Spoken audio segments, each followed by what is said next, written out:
let no one boast. Therefore, for the purpose of, for this reason, it's a statement of a concluding type nature. In other words, in light of all that I've said, Paul says, in light of all that's been said about the power of the cross and divine wisdom, let no one among you still be bold enough to say what you were saying back in chapter 1 and verse 12. Look back there. This is what he begins. He charges them. This is what you're saying. All of you are saying this. I follow Paul. I follow Apollos. I follow Cephas. And then you've even got this one group that says, I follow Christ. You can't say that. In light of all that I've just said, you need to listen to this. Let no one boast in men. That's not where you boast. That's not what your glory is in. You know, when you boast in something, it's the idea of glorying in something. You glory in them. And to glory in someone is to make that person the ground, the basis of your hope, your trust, and your confidence. And our hope and our trust and our confidence is not to be in people.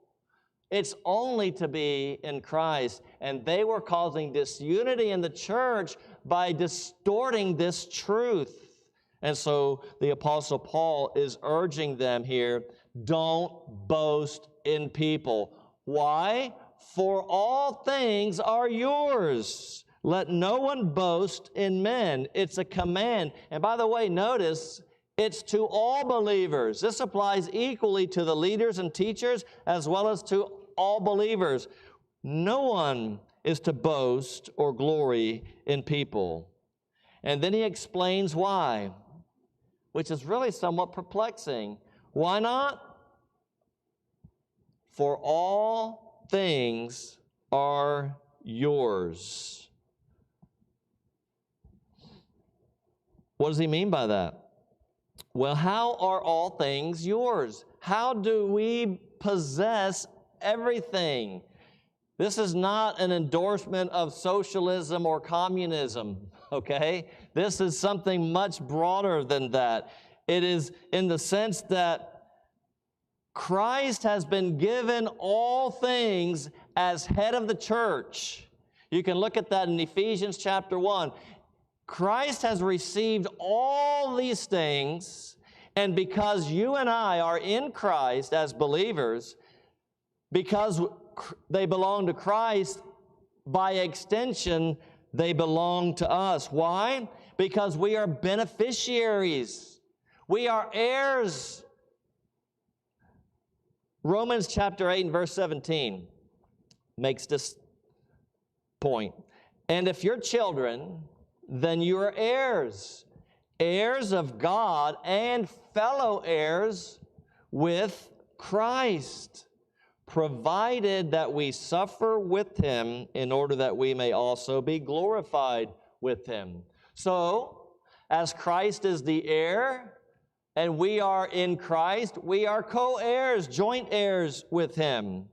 And then in John chapter 17, if you haven't read that chapter lately, that's the true Lord's Prayer, where the Lord in the Garden of Gethsemane, just the night before he was crucified, he was praying.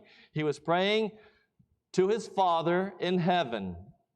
And in that prayer, he says some astounding truths. Truths that really apply to this issue of unity and disunity. For example, in verse 22, we could cite many passages in that chapter.